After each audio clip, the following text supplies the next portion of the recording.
Jai Sri Ram. By the grace of Lord Sri Krishna, Lord Sri Jagannath, Lord Sri Ram, we will continue the story of Rāmāyaṇa part 2, chapter 9, the kidnapping of Sītā.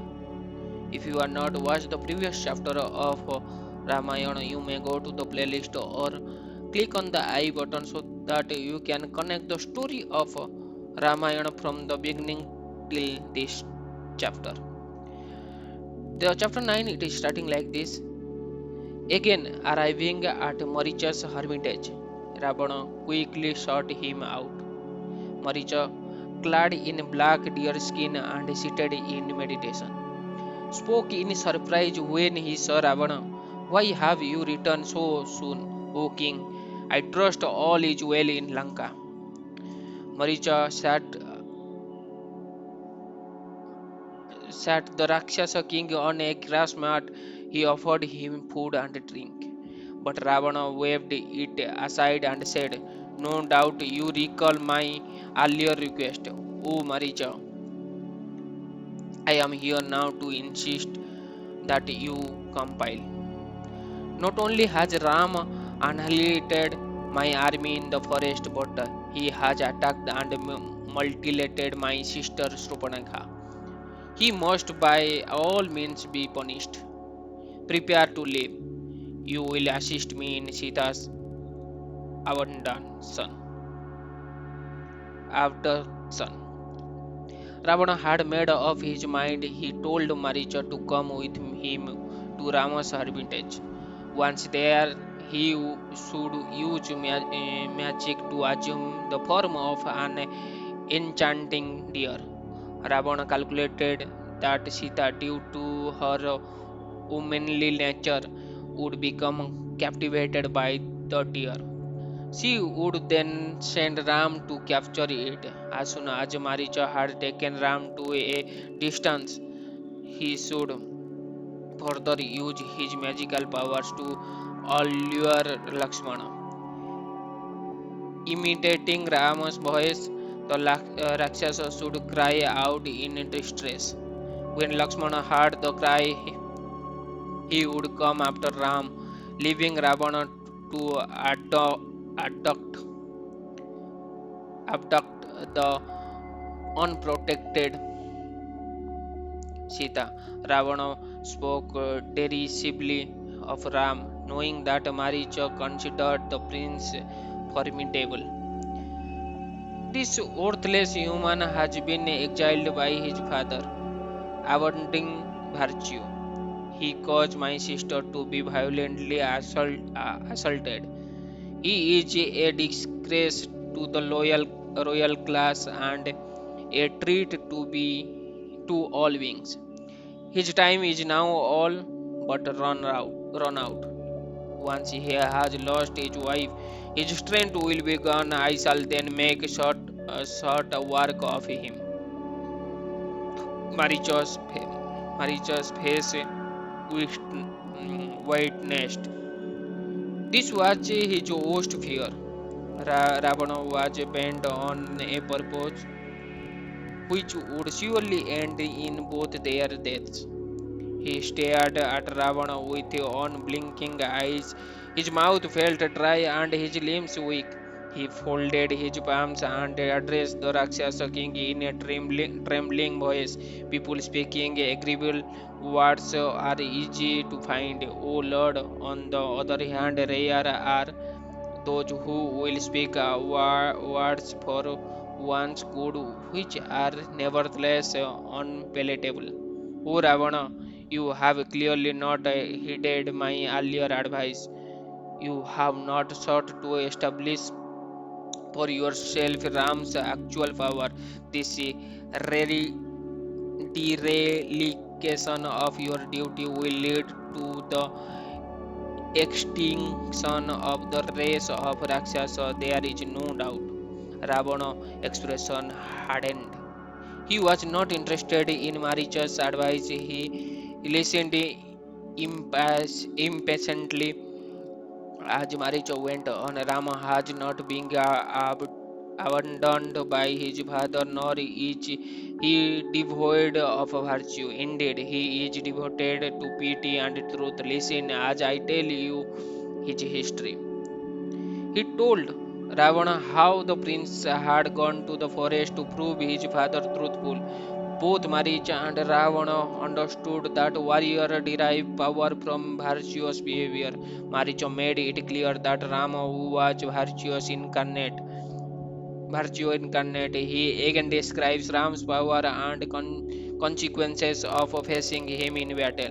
Do not cast yourself headlong into the fierce fire of Ram blazing on the battlefield. Maricha besieged the Rakshasa king. Upon encountering Ram, you will relinquish for good your throne, your happiness, and your very life. Ram's glory is immeasurable. You will no more prove able to remove Sita from Ram than, than you could take from the sun its bright brilliance. O Ravana, remain peacefully in Lanka. Do not bring about your own destruction along with that of your relatives, friends, and entire kingdom.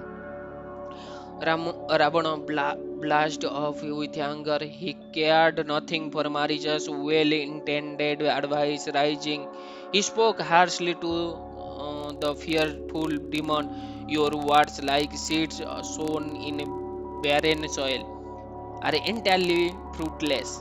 I cannot be deterred from my aim of kidnapping Sita. O ignoble Rakshasa, I did not ask you about the merits or demerits of my intention. Indeed, a king should never be advised expert except when he requests such advice. I have told you what I required. All that remains for you to do is to carry out my order. Ravana retaliated his idea. He knew that Maricha could, by his unique magical abilities, transform himself into the most wonderful looking creature. He felt sure his plan would work. Speaking slowly and deliberately, he told Maricha the consequences of non cooperation. Perhaps upon approaching Rams, you will face some danger, but if you reject my request, then death at my hand will be certain and immediate. Careful, which thing is in the balance of reason, O Maricho, and do what you feel is best.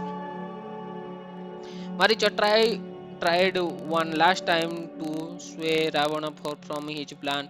Whoever advises you to comfort Ram should be executed. O king, not me. That sinful person obviously desires only your imminent ruin. The minister who counsels violent measures against a powerful enemy in himself the enemy. Such advice will lead to the destruction of the counseled along with the counselor and indeed the state itself. Maricha saw that Ravana was silent, fixed in his purpose. Obviously, his counsel was useless. Maricha then realized that his death was near. Understanding the inevitability of his fate, he spoke fearlessly to Ravana. Being a slave to your sense, cruel and evil-minded, you have adopted this course of action. People with leaders who are not self-control cannot prosper any more than a sheep protected by a jackal. A terrible and unforeseen calamity has arrived at Lanka's door, O king, which will bring an end to the city as well as you. Therefore, I simply pity you. I shall fulfill your order. It's better to be killed by the enemy than executed by the king. Take me as already slain at the very sight of Rama, and consider yourself dead with all your followers the moment you bear away Sita. Those on the verge of death cannot understand right from wrong. No advice can help them. Maricha rose slowly and prepared to go with Ravana, saying, "Let us now depart." Ravana becomes joyous. He had heard a little of what Maricha had said. The Rakshasa king was thinking only of Rama and more particularly of Sītā. When he saw Maricha ready to follow his command, Ravana embarrassed him and embraced him and said, "Here is my real Maricha. Before now, some other demons must have possessed you, robbing you of your valor. We shall proceed fearlessly on my chariot.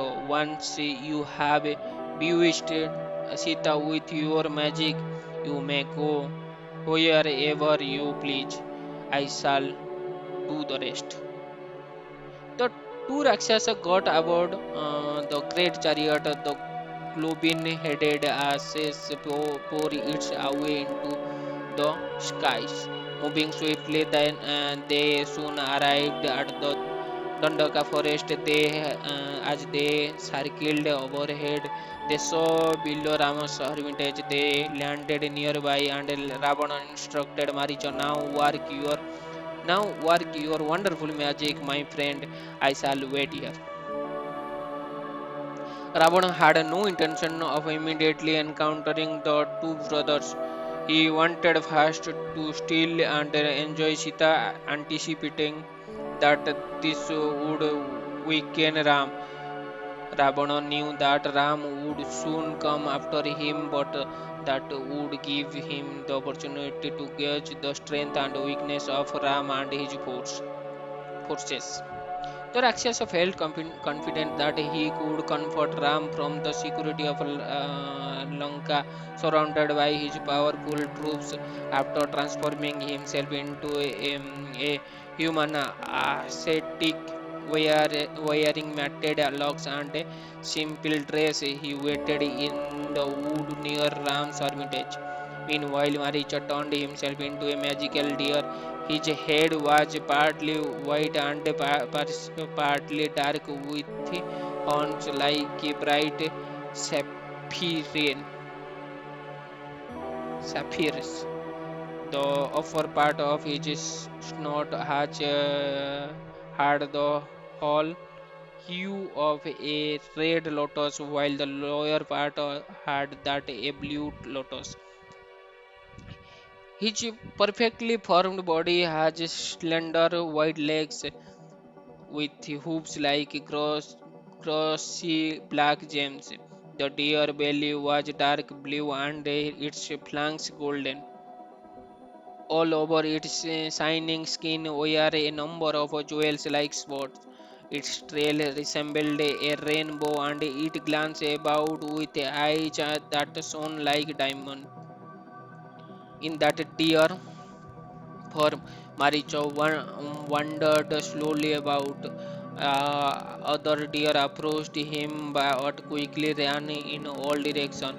Sensing that this was not actually a deer, Maricho strenuously controlled his Rakshasa nature, which was impelling him to kill and eat the deer which came near to him, nibbling at leaves here and there. He went into a region of Ram's hermitage. Sita was outside the hut plucking flowers. She immediately saw the wonderful looking deer. Seeing that he had caught her attention, Maricha playfully came near to Sita and then moved away then again. As the deer came bold about, Sita's mind becomes enchanted. Her eyes opened wide in wonder as Sita surveyed the stunning form of that magical animal. It seems to illuminate the forest on all sides as it moved around with grace and elegance. Making delightful sound, Sita called out to Ram, "Come quickly, my lord, and bring Lakshmana. Here is a sight to behold." Hearing Sita calling out again and again, the true princess come to her and saw the deer for themselves. Lakshmana was immediately suspicious. This animal cannot actually be a deer. Never has such a deer looking like a bright jewel been seen anywhere upon the earth. This must surely be a Rakshasa come in disguise. I suspect it is probably Maricha. Oh my god. Lakshmana recalled how Rama had spared Maricha lives previously. He knew the demons was capable of a great mysticism and strongly suspected that some evil plan was afoot. But Sita was captivated. Interrupted Lakshmana. Oh Ram, this wonderful animal has stolen my mind. Please fetch it to me. I would love to show it to my mother-in-law and your brothers. When we return to Ayodhya, we can keep it in the palace as a pet. I do not think that such a beautiful creature can be a Rakshasa. My lord, I must possess this gentle animal. Sita repeatedly beseeched Ram to capture the deer which remained close by. Rama felt obligate to satisfy his wife. He turned to Lakshmana, dear brother, see how this deer has created such a burning desire in Sita. I must try to catch it for her.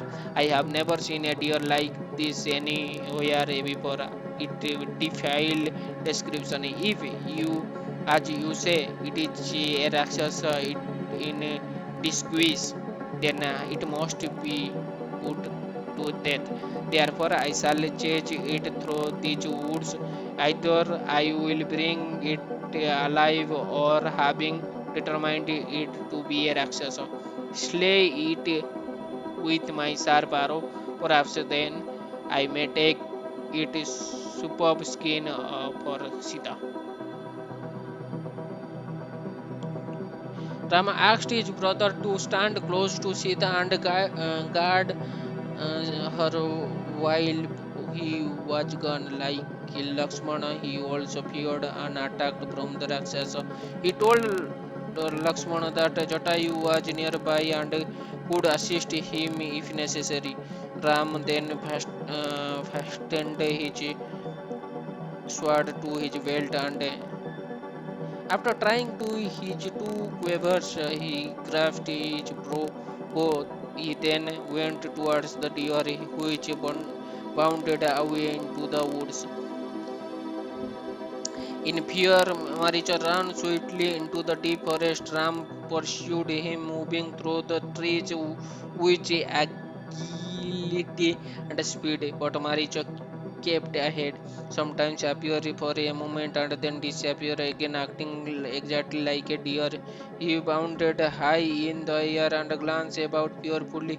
In this way, Maricha took Ram a long distance from his hermitage. Ram felt helpless, seeing at the deer maintaining a constant lead over him. He stopped and leaned on a tree, exhausted and perspiring.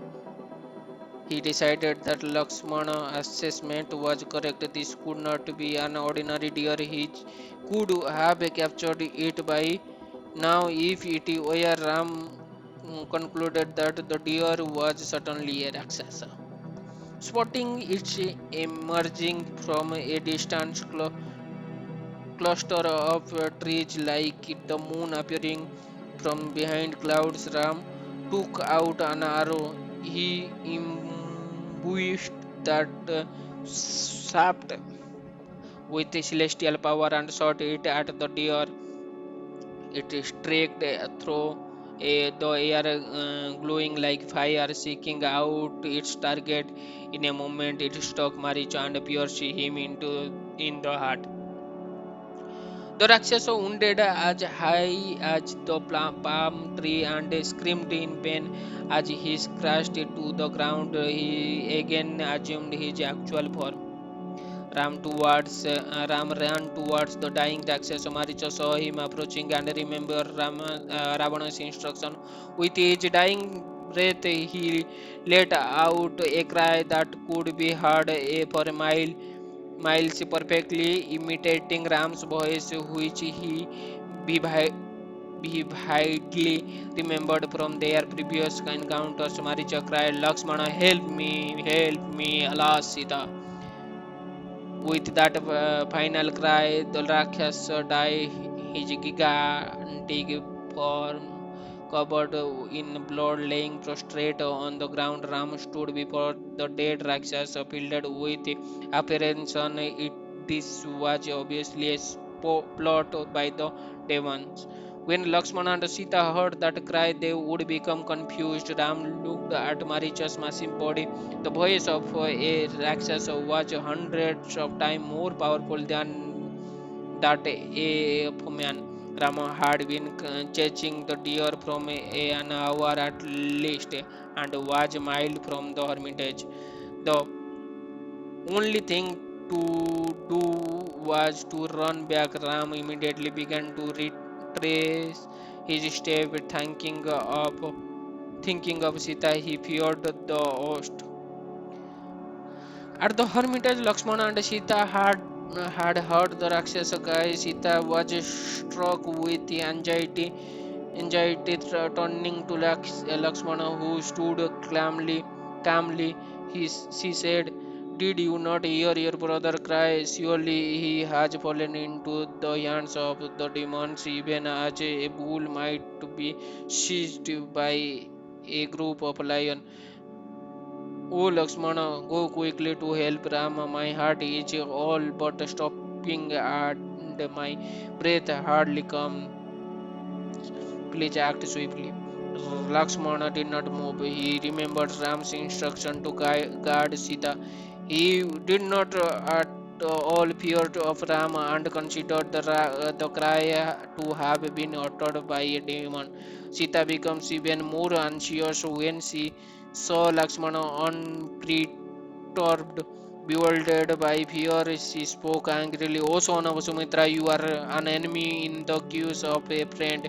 It seems you are glad to see the pleas of your brother. Surely your desire to possesses me for yourself. Therefore, you do not rush to Ram's aid. What is the value of protecting me when your leader is in such danger? Sita shook in with fear and sobbed loudly. Lakshmana felt pain by her words and he tried to reassure her. Your husband cannot be overcome by the gods or demons assembled in any numbers. O gentle princess. Ram cannot be killed in a fight by any created being. Of that there is no doubt whatsoever. Be at easy. Ram will soon return, having slain the Rakshasa who assumed the form of the deer and who no doubt uttered that cry. Lakshmana was certainly that Ram was not in any danger. He could guess that the demons had been killed by Ram and had imitated Ram's voice as he died. After Ram had annihilated the Rakshasa army at Janasthana, the Rakshasa must have been formulated a plot for revenge.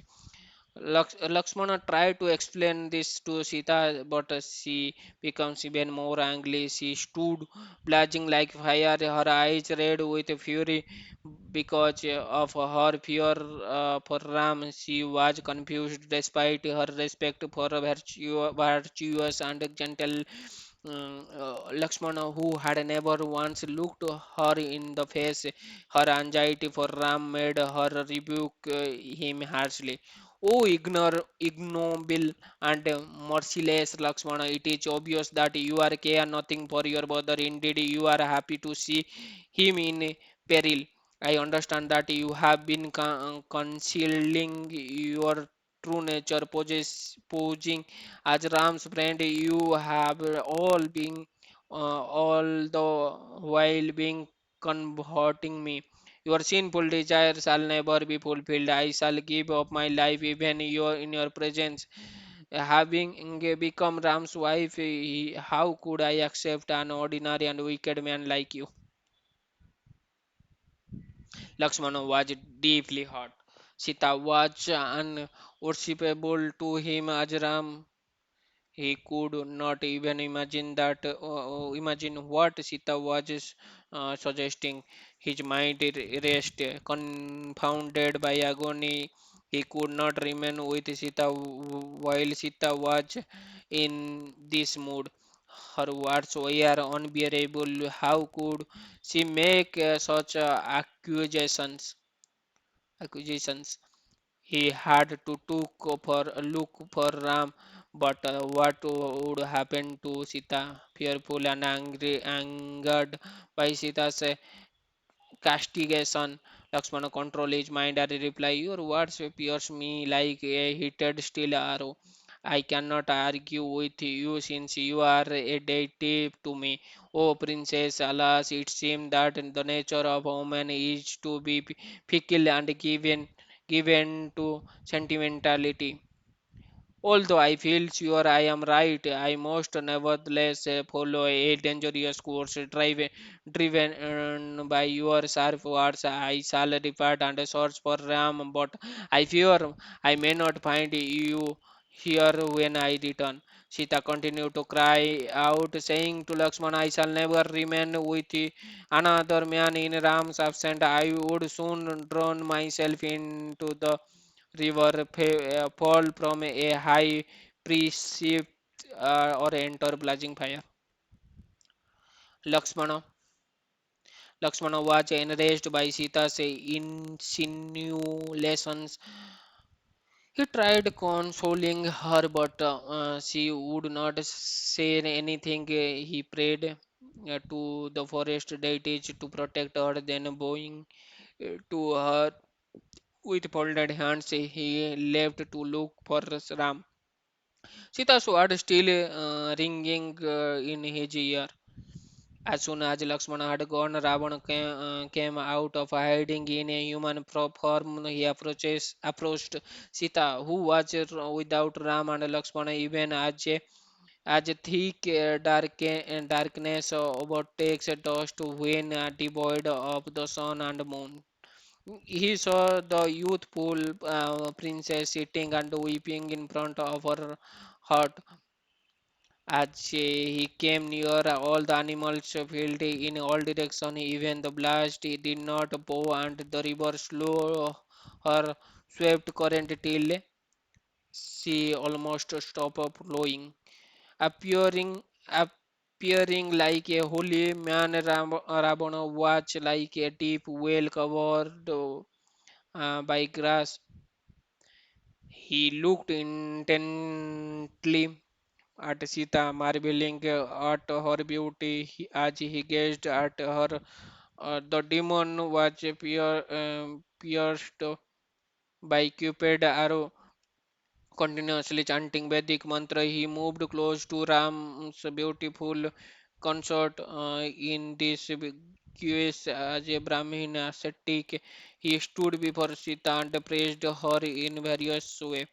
O most beautiful lady, you possess the splendor of gold and silver adorned with his celestial gems. Ravana spoke poetically. His deep voice resonating around the forest grove. Your form is radiant, and your face, eyes, and delicate limbs are like so many blossoming lotus.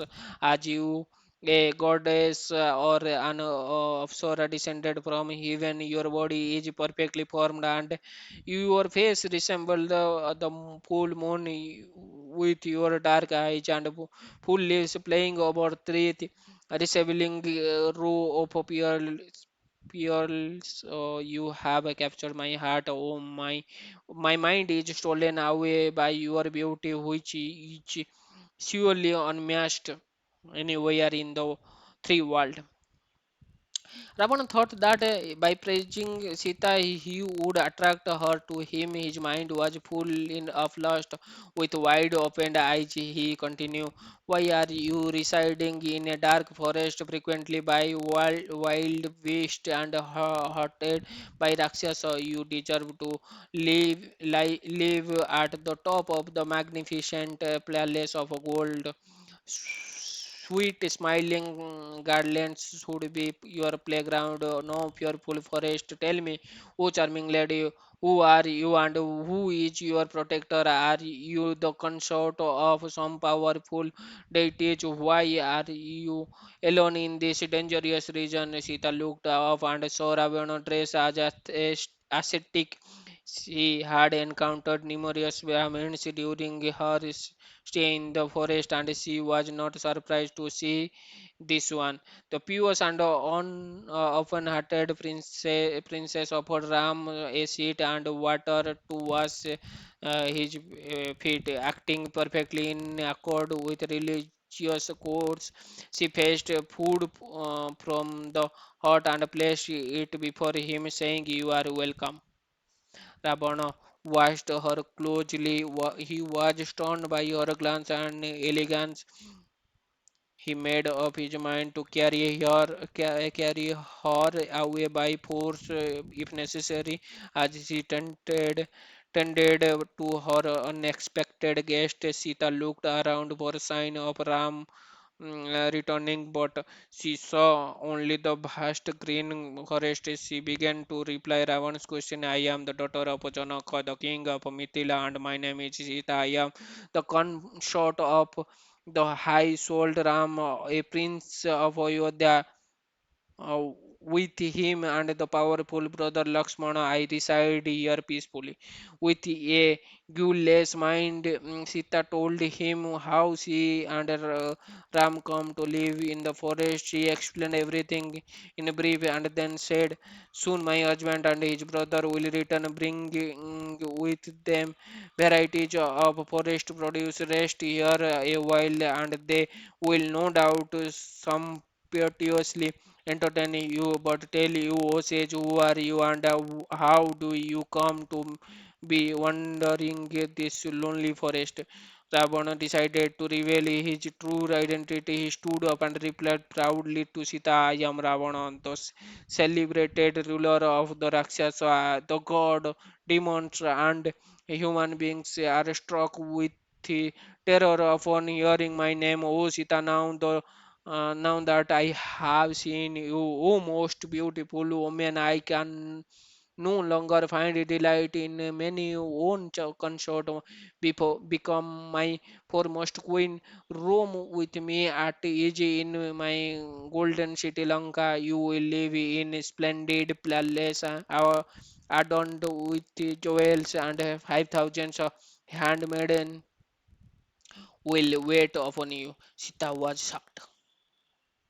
She became enraged and said to Rakshasa, "I have taken a vow to follow Ram, who is as unshakable as a great mountain, a powerful as Indra, and as wish of Brihaspati.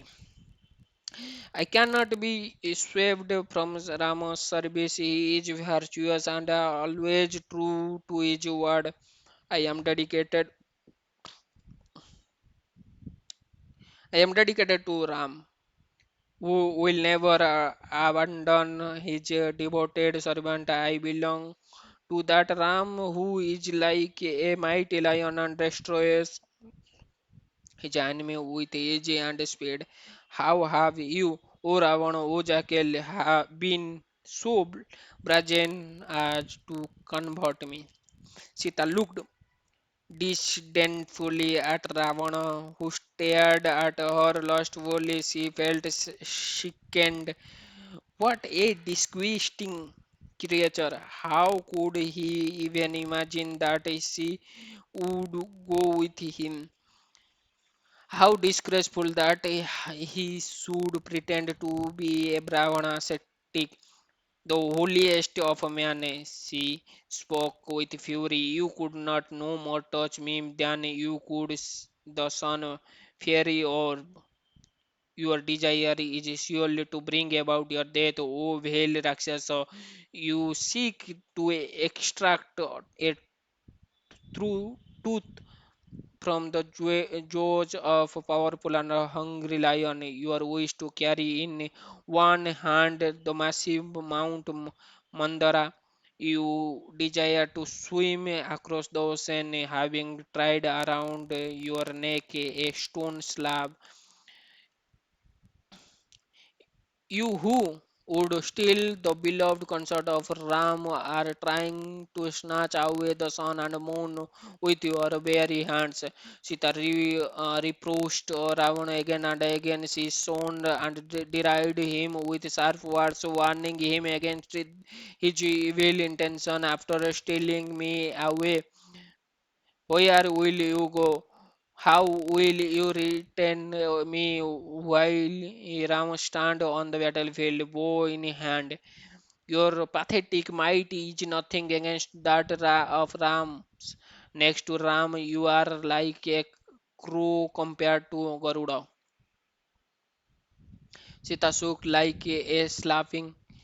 Caught in a storm, she turned away from Ravana and prayed to Ram to return quickly. The Rakshasa was provoked by her harsh word, and he began to boast about his own strength. I have won the Kubera, won from Kuberas, the celestial city of Lanka, chasing him away by my own power. Why? I have even taken from him the Puspaka, his celebrated and beautiful aeroplane which can range anywhere according to one will. Wherever I stand, the sun withhold its fiery rays. The wind blow gently, and the river becomes still and calm. Ravana tried to intimate, intimidate Sita. He was annoyed that Sita was not interested in him. How could she remain attached to Ram, an insignificant human, when Ravana, the immensely powerful king of Rakshasa, sought of her favor? Surely she had not known of his strength and exploits. Even the gods feared his angry gaze and as well as the power. What about his unlimited opulence? Ravana described the city of Lanka with its innumerable gold palace. Come with me to Lanka, oh princess. There you will enjoy humans and celestial delight you have never even imagined. You will soon forget the mortal Ram, whose life is well night ended. Ram has lost everything and having no power, lives in fear in the forest. I can dispose of him with a single finger. By your good fortune, Ravana is here in person to beach your love. Accept me, O Sita, and abandon the worthless Ram. Sita could not even look at Ravana. She clenched her fist and flushed a deep crimson, sharply rebuking the demon. She told him that once he had laid a hand on her, he would soon die at Ram's hand. Crying and calling for Ram, she moved away from the Rakshasa. Ravana becomes fearful, furious. He stalked one hand against another and rode the Rakshasa, then assumed his original form with its ten-headed and thousands arms. He moved closer to Sita, looked at me. Oh, proud lady, I can lift off the earth, drink the ocean, and kill even death himself. Ravana red eyes burning like fire, wearing a red robe and bedecked with fine gold ornaments. He looked like a dark cloud lit up by lightning. He had lost all patience. patience, and he spoke angrily to the trembling Sita. Here is a husband fit for you, O charming one. I shall take good care of you and never do anything you dislike. Leave aside the useless Ram and serve me. You do not deserve a life in the forest. Give up your affection to for the soon to die human and become the queen of Lanka. Ravana had no intention of leaving her behind, but Sita was clearly not going to go with him willingly. He would have to force her the demon grasped a hold of the delicate Sita, taking her hair in one hand and her leg on another. Seeing him looking the death with mighty arms and sharp teeth, the forest deities all ran away. All that moment, Ravana's chariots appeared close by, drawn by it in ugly mules. Ravana took Sita in his arms and scolding her sharply, and he placed her in the chariot. Sita writhed in Ravana's grasp. As the chariot rose up, she called for Ram at the top of her voice, distracted with grief and anguish. Sita wailed like a mad woman. O Lakshman, where are you? I am being seized by a vile Rakshasa. O Ram, your life has been sacrificed for virtue. How then do you not see me being unrighteous, carried away? You always chastise the wicked. Why then do you not punish the evil Ravana? Sita began calling to the tree. She cried to the river and forest deities, to the animals and the birds, asking them all to tell Ram what had happened. Turning to Ravana, she said, "The fruits of sinful deeds are not immediately received, O Rakshasa, but in time they destroyed the perpetrator to his very root. O Ravana, your time is all but over. Rama will certainly recover me and end your life." As the chariot rose higher, Sita looked down and saw Jatayu perched on a large tree. She called out to him, "Oh, bad, help me! I am being seized by an evil Rakshasa. Do not try to stop him.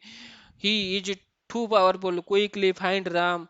Jatayu heard Sita and looked up. He saw the chariot with Ravan and Sita on board. From the tree, he called out to Rakshasa, whom he immediately recognized. "Oh, Ravana, I am the king of Haltur, Jatayu. I possess might and am destroyed and devoted to virtue. I shall not allow you to carry away Sita in my presence. You who are also a king should not fear away any another wife against the eternal code of morality." Jatayu flew off from his preach, continuously reproaching Ravana and reminding him of what had happened to Khara and Dusana. Soaring upwards, he kept pace with Ravana's chariot. He spoke in loud voice, disturbing the demon's mind. "Release Sita now, O evil-minded one. You have placed the noose of death around your neck. You have tried a poisonous snake in your cloth. Oh fool, your act will bring you nothing but suffering. If Ram were here, you would no more able to carry away Sita by force than one could alter a Vedic text by the force of logic." Jatayu was infuriated. He challenged Ravana. "I am here to stop you, O Night Ranger. Stand and fight. Although I am old and weak, and I cannot watch you to take away this princess. Struck by my bill, you will fall from your chariot like a ripe fruit from a tree. When Ravana heard Jatayu's challenge, he heard his chariot towards him and rushed angrily at the king of Bad, running from him with blows from his 20 arms. But Jatayu swooped and devoured Ravana's attacks. Then he assailed Ravana with his sharp talon. As the bird screamed, Ravana roared. The clash between the two combatant was tremendous and frightening to witness. It resembled an encounter between two wings mountains. Ravana fired a terribly looking arrow was that sped through the air like a striking of a fire. Jatayu was suddenly struck all over with hundreds of sharp arrows. Ignoring his wounds, he rushed out at Ravana, implicating in many wounds on him with his beak and claws. Jatayu then broke Ravana's large jewels encrusted bow which fell glittering from the sky. Ravana swiftly struck another bow and shot thousands of arrows at Jatayu, entire covering his body. The king's bird looked as if he had found shelter in a nest. He shook off the network of arrows uh, with his wings and again flew at Ravan's chariot. The great bird tore off the head of Ravan's mules with a blow from his bill. He killed the charioteers, swooping again and again. Jatayu then smashed Ravan's chariot as his chariot fell in pieces. The Ravan's grasps hold of Sītā and drove to ground. The god witnessed the battle from above, appalled, appalled Jatayu. Then Ravana again rose into the air. In two of his arms he held Sita, while another hand he clutched his fiercely looking swords. He faced Jatayu, who again rebuked the demons. Your act is commended by the virtuous men. Tendered Jatayu, it is not even heroic, you are simply a thief, and like a thief, you will be caught and punished by Rama. O cowardly one, how do you hope to survive? Surely it is only for the annihilation of the Rakshasa that you have stolen Sita. Wait a short while, and Ram will return. Oh, fight me now. Ravana, for I shall never allow you to live with Sita. Jatayu flew at Ravana. He tore the demon's back with his stallion and struck his head with his beak. The fearless bird pulled the Rakshasa hair and dragged him about. Ravana shook with anger. His eyes blazed and his lips uh, twist with indignation. Tormented by Jatayu, he decided to kill him. He rushed at the bird and struck him violently with his fists. Jatayu then tore off Ravana's ten left arms, even as the arms fell to the ground. Ten more grew immediately in their place, like serpent coming out of an ant healing. The Rakshasa then placed Sita on the ground. He darted towards Jatayu and began striking him with his fist and feet. Taking his razor sharp sword, he looped off Jatayu's wings. The great vulture fell on the ground, dying with his white breast rendered with blood. He resembled a large cloud tinged by the setting sun. Sita cried out and ran towards him gently. Stroking his head, she called out to Ram, "My lord, where are you? Do you not see this terrible calamity? The sky is filled with evil omens. Come quickly, here lies the brave Jatayu, morality wounded on my account. Oh, Ram, Lakshmana, save me." Sita cried bitterly from the sky. Ravana saw that his adversary was overcome. He descended swiftly and went towards Sita. She ran away and embarrassed a tree, crying out, "Hold me, tree, hold me." Ravana, Ravana grasped her forcefully by the hair in the grief of his own destiny. He dragged Sita away as she cried out, "Ram, Ram," again and again, pulling her on his lap. Ravana rose up into the sky. At the time, wind stopped blowing and the sun appeared lusterless and dull. The whole creation seemed out of order, and a dense dark enveloped the four quarters. Brahma saw by his divine vision that Sita had been seized violently by Ravana, and he said to the god, "Oh, our purpose is accomplished. Our purpose is accomplished." The great sage in the forest also saw Sita being taken, knowing Ravana's destruction to be imminent. They felt simultaneously agonist and joyful. Ravana held Sita tightly and flew towards Lanka with her body shining like a molten gold and adorned with jeweled ornaments. Sita looked like lightning against a black cloud. Ravana appears like a dark mountain illuminated by fire as he travelled with haste towards his city. Sita faced pressed against Ravana resembled the full moon splitting a cloud. She burst into tears again and again and called out for Ram. Lotus pellets fell in the shower from her crossed garland.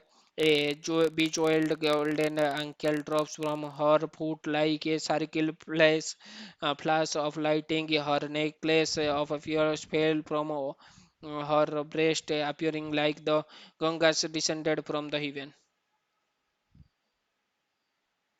As as Ravana rode over the soared over the tito- treetops, the leaves shook violently, screaming to say, "Sita, do not be afraid." Forest ponds with their faded lotus and frightened fishes appeared. Sorry to the princess, lion and tigers, along with birds and other beasts angrily rushed behind, following Ravenous shadow. The mountain, faces bathed in a tear in the form of a revolt and with arms oppressed in the form of a peak, seemed to scream as the wind from Ravana passage rushed over them. Seeing Sita held at the grasp of the ten-headed monster, the forest deities wept and their limbs trembled with fear. Sita, her face pale and her eyes reddened, chastised Ravana, "Have you not shame at all? Resorting only to steal and trickery. You have stolen away the cast wife of another oak award. You have killed the old and helpless Jatayu, and now you fail to in fear from Ram. You are proud of your valor, but people throughout the world will soon and deride you, O vile demon." Sita struggled in Ravana's grave. She prepared to fall into the earth and die. Then he carried away by him. She censured Ravana continuously, goading him to turn and fight with Ram and Lakshmana. The tearful princess told him that even if he carried her to the Lanka, she would soon die. Being unable to see Ravana, ignoring her sharp words, continued to bear her away through the sky. As they flew, Sita looked down and caught sight of a group of large monkeys sitting on a mountain peak. She pulled off her golden head covering, silken head covering, and quickly wounded up her golden bracelets and other shining jewels dropped at the bounded as Ravana flew over the monkeys. Sita hoped they would meet Rama and show him the jewels. He would then know which direction Ravana had taken her. The Rakshasa king did not notice Sita's cloth falling to earth. The monkey caught sight of it as it fell. They looked up and saw Ravana speeding past with the beautiful princess held in his arm. The Rakshasa caused through the air like a arrow shot from above.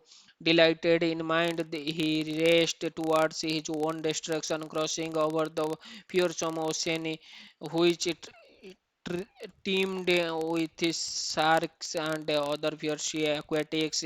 He wanted, he went in direction of his celestial city. Even as he flew overhead, the wind died and the ocean waved were still out of fear of him. The many Siddhas and Kanaras in the sky who witnessed Ravan's fight with Sita said, "This marked Ravana end." Soon Ravana arrived in Lanka and entered his palace, going straight into the inner section where he kept in many wives. There he spoke with Rakshasa who were entrusted with guarding his women. Take good care that no man look upon Sita. He give her everything item of enjoyable the moment he asked gold, gems, pearls, silk, whatever she may desire should be provided. Those who slight or upset her knowingly or unknowingly must not hold life dear. Ravana then left and went to his own rooms. He called for eight of his most powerful generals. After praising,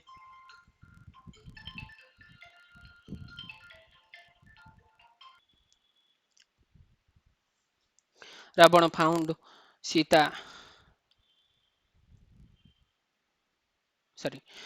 Ravana gave him them detailed instruction, repeatedly extolling them with pleasant words. The powerful Rakshasa then made their bodies invisible and set out towards the Dandaka forest.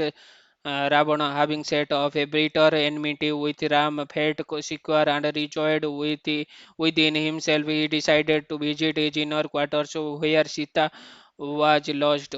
Second, stricken with love for